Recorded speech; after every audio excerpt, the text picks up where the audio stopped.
This is peak Sonic. This is everything Sonic is and will ever need to be. From the opening level of this game, running around in that nostalgic 2D setting as classic Sonic and then moving very quickly into the first level as modern Sonic, I knew I was in for an absolute treat here. Now, as much as I have been enjoying playing the last few Sonic games on the channel, they were nothing compared to Generations. And because I got Sonic Shadow Generations, this one comes with an entirely new campaign as Shadow, which, holy shit, is perfect. So Generations originally released back in 2011, and its whole deal was to be a celebration of everything Sonic that has come before it. Level structures were easy to follow, as each level will have 2 acts, and each act will either be a 2D or 3D setting to showcase Sonic's history and long standing in both settings. As someone who has only just started playing through the 3D Sonic games for the very first time, and my history in playing the 2D Sonic games growing up, Sonic Generations was just an absolute delight to play through from start to end.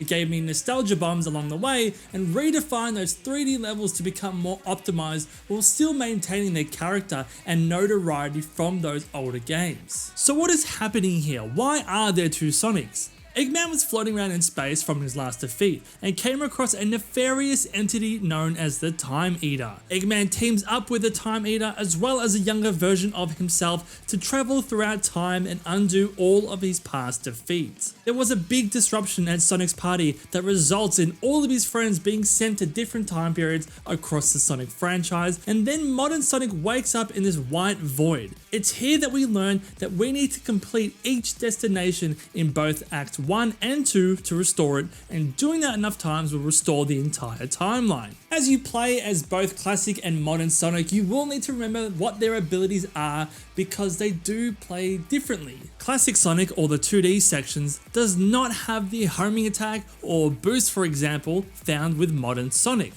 I do have a couple of complaints here, but I'll raise that in the negative portion of the video. Everything else in Sonic Generations, from its level designs, its music, enemies, boss fights, is masterfully adapted. You will visit stages from prior games that have been rebuilt from the ground up, and they are perfected. There is such a clear passion and love for the franchise on display here, as I did not run into any bugs or any frustrating segments where characters didn't snap to the rails or they didn't fly off platforms randomly. It was so clear how much attention to detail was placed into every single moment here. Every single song, every single delineating path to give players the best experience possible. Now, you won't just be going through 2 acts per level to restore the timeline and rescue your friends. You will also need to unlock boss keys. And to do this, you need to go through a bunch of challenge modes. You'll need to do the couple of challenge runs that are around the keys to unlock that key. And you will need to get enough keys to put into this vault to unlock that area's boss.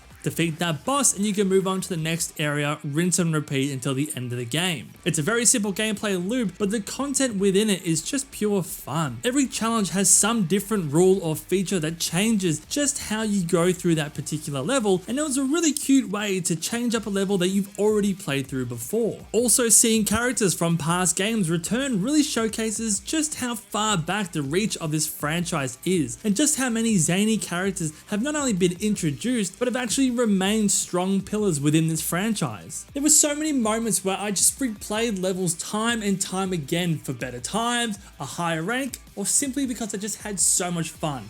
Level structures were immaculate. Everything is insanely tight and really advocates for great runs here. There's just nothing I can complain about, apart from that one little nitpick that I raised earlier. And this is purely personal, but let's get into it. Because you do play as 2 different Sonics, they obviously have different abilities being from different timelines. Modern Sonic is fantastic to play as you utilize almost all of his abilities that you've seen across the franchise. You then go to classic Sonics where all of his abilities are taken away. I know they wanted to make a faithful adaptation of the classic Sonic for a modern audience, but playing as one Sonic with all these extra abilities and things to help you navigate levels faster or take out enemies more efficiently, only to go back back to a Sonic where none of that is possible only made classic Sonic feel far inferior by comparison. This difference is only made more painfully obvious because the game requires you to jump between classic and modern Sonic so often. It led to several moments where I would push a button for a boost or homing attack only for nothing to happen, and I did that purely out of muscle memory. Make these actions several more times over the course of your entire play, and by the end, I just had a huge preference to modern Sonic. Now this isn't to say that classic Sonic levels were bad or anything, quite the opposite. It's just that modern Sonic levels were done so well and were so fun that by comparison and direct contrast, not playing as him felt like a downgrade. They even kind of acknowledge that classic Sonic is missing so many of modern Sonic's new abilities and shows that he's still yet to learn them, obviously since he's from the past. I mean, past. Ugh, time travel's a chore.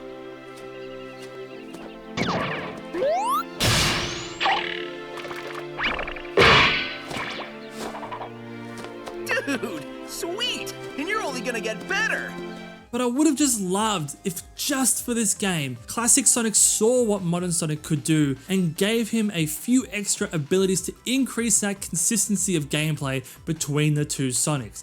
Just for this game. There are a bunch of skills that you can also unlock in the shop, many collectibles like artwork, songs, and other various things that you can unlock too.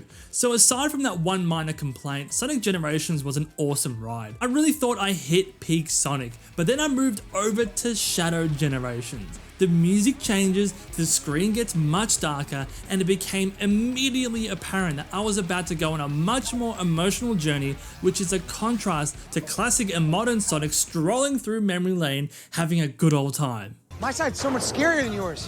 Oh shit, your trip sucks. Shadow's side has a recap of his origins for those who may not be up to date, which was a great feature. And not only does this game revisit classic moments from Shadow's appearances in the franchise, but it also forces him and us to relive his emotional trauma. Because of the timeline collapse, you are eventually reunited with Maria and Gerald again. We know what happens in this story, and so does Shadow. Everyone knows at one point we will need to part ways again. Shadow, against his better judgment and not wanting to lose these two again, suggests freezing everyone in this moment in time. We are returning to our own point in time. I'll stop Rouge. Use Chaos Control. Stop this moment in time. Shadow? No. I don't want to be frozen in one place in time. Besides, your friends need your help. But you don't know what's going to happen. I know I'll see you again. And if fate draws us apart, I will always be in your heart. Are you crying? What's that? Are you crying? Am I crying? No, I'm not crying. You're crying. Black Doom also returns, and he is trying to increase Shadow's power to eventually take over his body, fuses with him I guess, to become the perfect being. So as a result, you will gain new abilities. You'll get spears, this manta ray thing that allows you to ride on water, abilities to kick enemies into the air, then teleport to them. You can morph into this giant squid thing that helps you traverse through sludge. And lastly, Shadow gets wings. Now this is already on top of the boost mechanic, his teleporting homing attack thing, and also chaos control that allows you to stop time for a short period.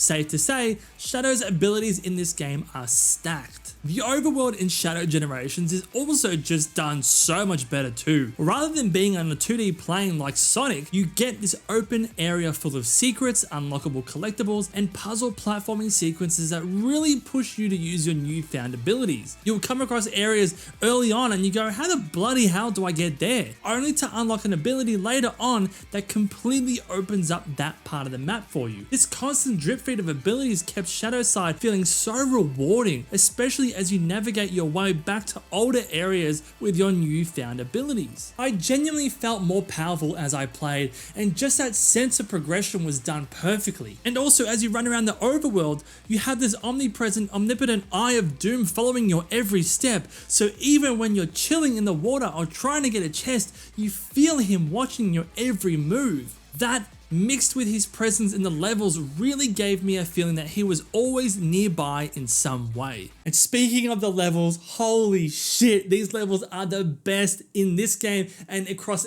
any Sonic game I've played before. Like Sonic Generations, these are really well made, super tight, and have many different paths to take. But mixed with Shadow's abilities, they just become so much more fun. On top of that, given the influence of Doom, some of these levels start to warp and shift, which lends the game to having these absolutely insane and trippy mind-bending morphing segments where buildings will turn, you'll fall through what looks like an infinite kaleidoscope of your surroundings. It's just a complete mindfuck of your reality, and this gave level designers free rein to throw on whatever they wanted and for it to still feel organic to the overall design language of that level. Anything and everything was allowed, which was an absolute treat for the player. The bosses in Sonic Generations were fantastic, but yet again, bosses were even better in Shadow Generations. You fight some really memorable big boys from past games. The mechanics implemented to take them down truly take advantage of Shadow's abilities, where you just feel like a complete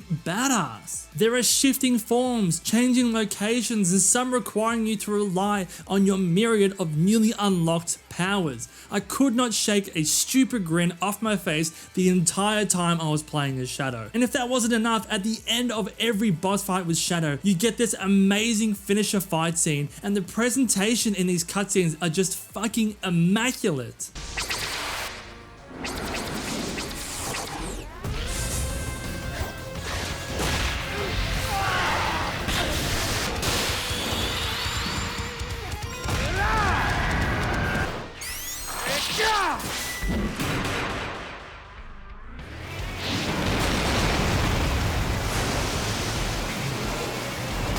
God, this really is just the perfect game, man.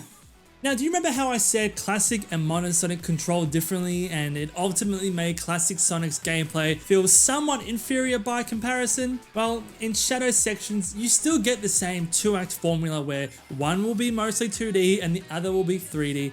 However, irrespective of the format, Shadow's abilities are consistent across both acts. You get chaos control in both, you teleport attacks in both, boosts in both. What this means is that I could freely enjoy both perspectives with every ability in my arsenal without one side feeling superior or inferior to the other. There was no disconnect. There was no sense of feeling like I had something stripped away from me. There was no inconsistency or muscle memory errors, just unchecked, unlimited, overflowing fun. Shadow Generations is literally perfect in my eyes, and it's really just made me want a 20 to 30 hour Shadow game with this much level of polish and care. So Sonic X Shadow Generations. So far, it's my absolute favorite Sonic game that I've played. It has everything a Sonic fan could or would ever want. Even if you haven't played a prior 3D Sonic game before and you were wanting to get into this one, you will still absolutely enjoy and appreciate everything here. Those who have played prior 3D Sonic games, you will have a much larger appreciation for the remade levels and songs here. If for some reason you were on the fence about getting this one, you need to get it,